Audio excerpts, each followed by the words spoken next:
કેમ છો વિદ્યાર્થી મિત્રો? તમે બધા મજામાં છો ને? તો આજે આપણે અંગ્રેજી વિષય શીખવાના છીએ. અંગ્રેજી વિષયની અંદર આપણે છેલ્લે ગયા વિડીયોની અંદર ચેપ્ટર નંબર જે 3 છે, યુનિટ 3 માય ફેમિલી, એની આપણે એક્શન વર્ડ જોયા હતા. બરાબર, એક્શન વર્ડ ઉપરથી આપણે ખાલી જગ્યા પૂર્ણ કરી હતી.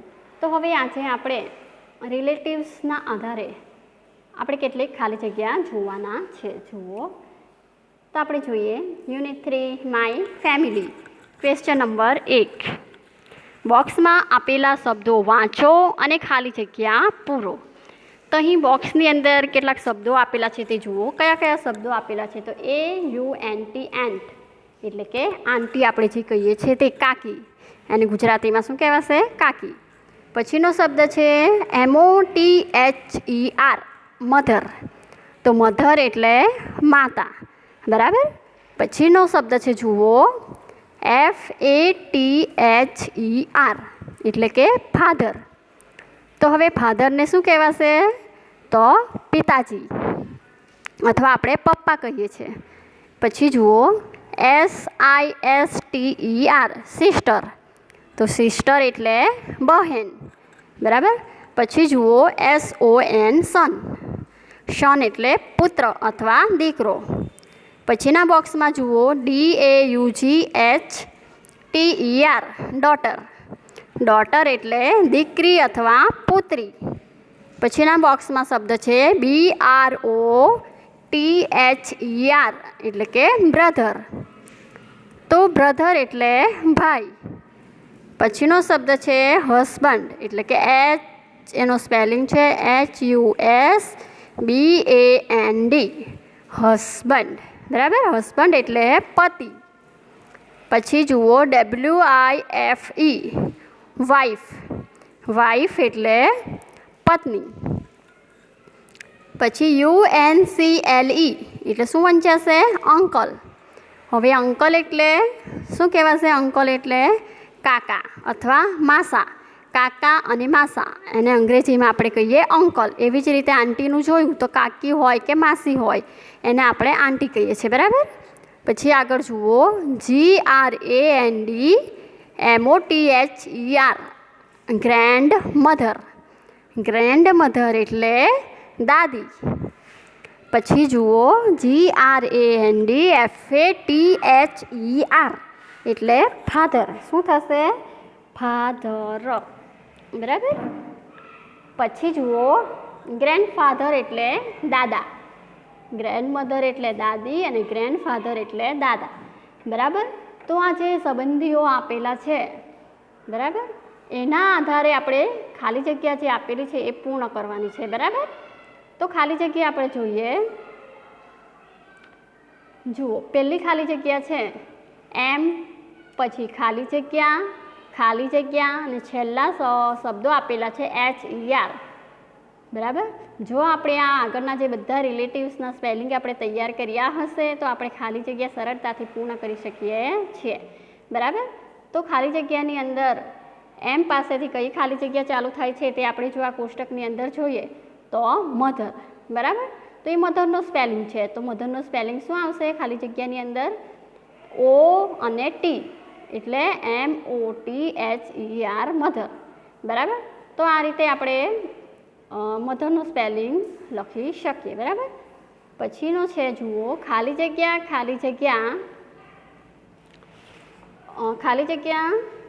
જગ્યા FE. હવે છેલ્લે FE છે. છેલ્લે FE વાળો કયો સ્પેલિંગ આપણને દેખાય છે? તો વાઇફ. કયો છે? આ જે વાઇફ છે એ આપણને બીજા નંબર પર દેખાય છે. બરાબર. તો એમાં આગળના બે અક્ષર જે નથી મૂળાક્ષર તે કયા છે? તો WNI એટલે કે વાઇફ. બરાબર. હવે આગળ જોઈએ ત્રીજા નંબર પર ખાલી જગ્યા AUGH ખાલી જગ્યા ER. તો એ શેનો સ્પેલિંગ થશે? તો એ સ્પેલિંગ થશે ડોટરનો. શેનો સ્પેલિંગ થશે? ડોટર. એટલે આગળ ડોટરનો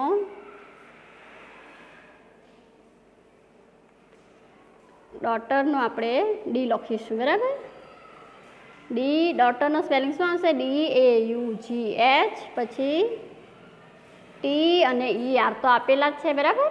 પછી ચોથી ખાલી જગ્યા જુઓ, S ખાલી જગ્યા S ખાલી જગ્યા ER, તો એ સિસ્ટરનો સ્પેલિંગ છે. શેનો સ્પેલિંગ છે? સિસ્ટરનો. તો હવે સિસ્ટરના સ્પેલિંગમાં શું આવશે? તો SISTER સિસ્ટર બરાબર.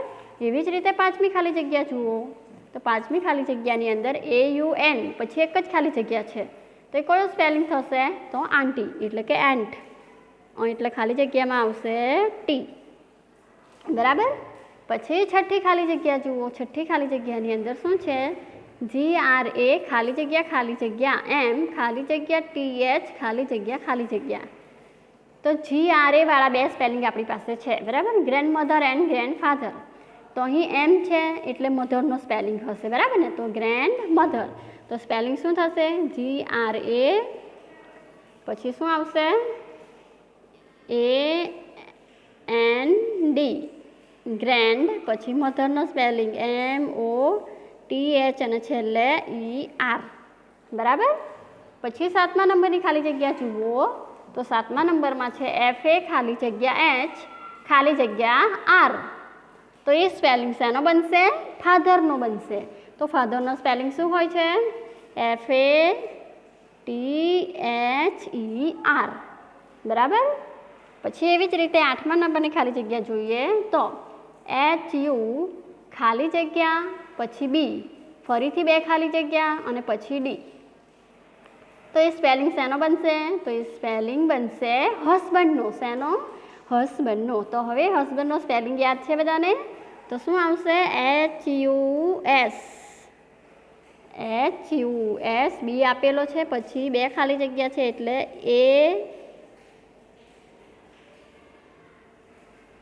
AN, એટલે આખો સ્પેલિંગ શું બનશે? HUSBAND husband. હસબન્ડ એટલે પતિ.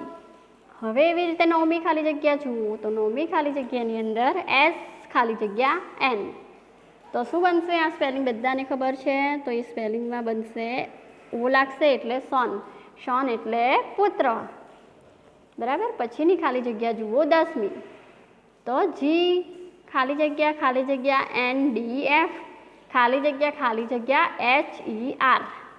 તો આગળ આપણે ગ્રેન્ડ મધરનો સ્પેલિંગ જોયો, તો અહીં ગ્રેન્ડ ફાધરનો સ્પેલિંગ આવશે, એટલે આપણે લખી દઈએ GRA, પછી ફાધરમાં FA અને T બરાબર. એટલે આખો સ્પેલિંગ શું બનશે? GRANDFATHER બરાબર. હવે આગળનું જુઓ સ્પેલિંગ UN ખાલી જગ્યા E, એટલે શું સ્પેલિંગ બનશે? તો અંકલ. અંકલનો સ્પેલિંગ શું થશે? UNCLE બરાબર, અંકલ. પછીનો સ્પેલિંગ જુઓ, તો પછીનો સ્પેલિંગ છે B ખાલી જગ્યા TH ખાલી જગ્યા. તો એમાં જવાબ શું આવશે? તો એ સ્પેલિંગ બનશે પહેલાં તો બ્રધરનો. શેનો સ્પેલિંગ બનશે? બ્રધર. તો બ્રધરનો સ્પેલિંગ શું આવે છે? તો BRO, પછી TH આપ્યો છે એટલે પાછળનો સ્પેલિંગ શું બાકી રહ્યો? તો E અને R, એટલે આખો સ્પેલિંગ બની ગયો બ્રધર બરાબર. હવે આગળ જોઈએ પ્રશ્ન નંબર 2. હવે પ્રશ્ન નંબર 2ની અંદર શું કરવાનું છે તમારે? ગુજરાતી શબ્દોના અંગ્રેજી નામ લખો બરાબર. તો અહીં જે ગુજરાતી નામ આપ્યા છે એના તમારે ગુજરાતી નામ આપ્યા છે એના તમારે અંગ્રેજી નામ લખવાના છે, જે આપણે આગળ પ્રશ્ન 1ની અંદર જોઈ જ ગયા છે. તો આ નામ તમારે જાતે લખવાના છે બરાબર. આ તમારું હોમવર્ક છે કે દાદા, તો દાદાને શું કહેવાય? તો દાદાને આપણે શીખી ગયા કે ગ્રેન્ડ ફાધર કહેવાય. એવી રીતે દાદી છે તો દાદીને શું કહેવાશે? Grandmother. પિતા છે તો પિતાને કહેવાશે ફાધર બરાબર. પછી માતાને કહેવાશે મધર. પછી છે ભાઈ, તો ભાઈને બ્રધર. બહેનને શું કહેવાશે? તો બહેનને આપણે કહીશું અંગ્રેજીમાં સિસ્ટર. એવી જ રીતે કાકા, તો કાકાને કહીશું અંકલ અને કાકીને આંટી. પછીનો શબ્દ છે દીકરો. તો દીકરો એટલે પુત્ર. હવે પુત્રને અંગ્રેજીમાં શું કહેવાય? તો સન. એવી જ રીતે દીકરી અથવા પુત્રી, તો એને કહેવાશે ડોટર. અને પછી 11મો શબ્દ છે પતિ. પતિ એટલે હસબન્ડ. અને 12મો શબ્દ છે પત્ની. તો પત્ની માટે અંગ્રેજી શબ્દ કયો છે? વાઇફ. અને એક શબ્દ છે અહીં આગળ માસા. તો માસા એટલે માસા અને કાકા. આ બંને જે ગુજરાતી શબ્દો છે એને અંગ્રેજીમાં આપણે શું કહીશું? અંકલ. માસા માટે પણ અંકલ અને કાકા માટે પણ અંકલ. એવી જ રીતે માસી અને કાકી આ બંને માટે અંગ્રેજી શબ્દ કયો વપરાશે? તો આંટી. બરાબર. હવે આગળ જોઈએ આપણે. તો ઉદાહરણ પ્રમાણે ચિત્રો જોઈને પ્રશ્નોના ઉત્તર લખવાના છે. બરાબર. એક ઉદાહરણ અહીં આપેલું છે, જુઓ. શિક્ષક અને ગીતાબેન. શિક્ષક એટલે અંગ્રેજીમાં ટીચર કહેવાય. તો એના પ્રશ્ન આપણને આપ્યો છે કે હુ ઇઝ અ ટીચર. ટીચર કોણ છે? તો આપણને અહીં બોક્સની અંદર જવાબ આપેલો છે કે ગીતાબેન. તો આપણે એનો જવાબ લખીશું કઈ રીતે? તો ગીતાબેન ઇઝ અ ટીચર. પછી બીજો પ્રશ્ન આપ્યો છે વોટ ઇઝ ગીતાબેન. ગીતાબેન શું છે? તો આપણને ખબર છે, બોક્સમાં આપણને જવાબ આપી જ દીધેલો છે કે શિક્ષક છે. ગીતાબેન શિક્ષક છે. તો આપણે એનો જવાબ લખીશું કે ગીતાબેન ઇઝ અ ટીચર. બરાબર. એવી જ રીતે આપણે જોઈએ ખેડૂત અને રામજીભાઈ. તો ખેડૂતને શું કહેવાશે અંગ્રેજીમાં? ફાર્મર. શું કહેવાશે? Farmer. Who is a farmer.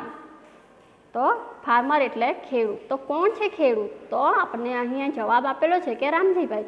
તો આપણે લખીશું જવાબમાં કે રામજીભાઈ ખેડૂત છે. બરાબર.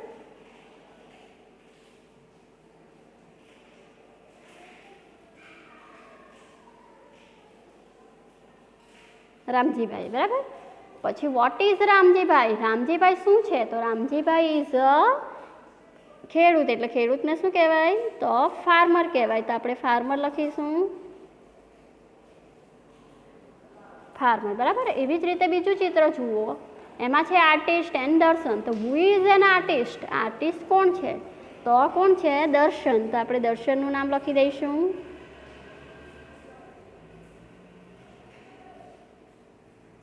દર્શન ઇઝ એન આર્ટિસ્ટ. પછીનો સવાલ પૂછ્યો છે વોટ ઇઝ દર્શન. તો દર્શન શું છે? વોટ એટલે શું અને હુ એટલે કોણ. તો દર્શન ઇઝ એન આર્ટિસ્ટ. કોણ છે દર્શન? તો આર્ટિસ્ટ છે.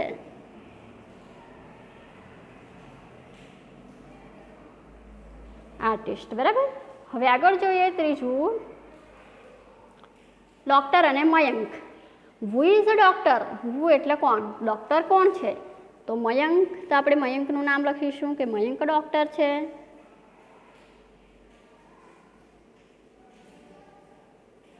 Mayank is a doctor. પછી બીજો પ્રશ્ન શું પૂછ્યો છે? What is a Mayank. Mayank શું છે?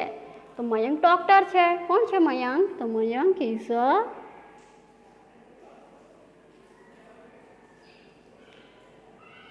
ડૉક્ટર. બરાબર.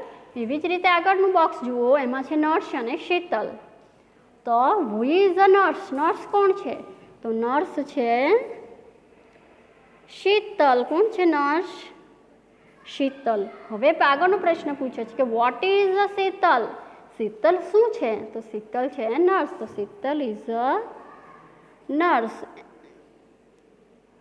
આ રીતે આપણે જવાબ લખી શકીએ છીએ. બરાબર. હવે આગળ જોઈએ. ચિત્ર જોઈને પ્રશ્નો વાંચી કૌંસમાંથી યોગ્ય ઉત્તર પસંદ કરીને લખો. બરાબર. હવે તમારે શું કરવાનું છે?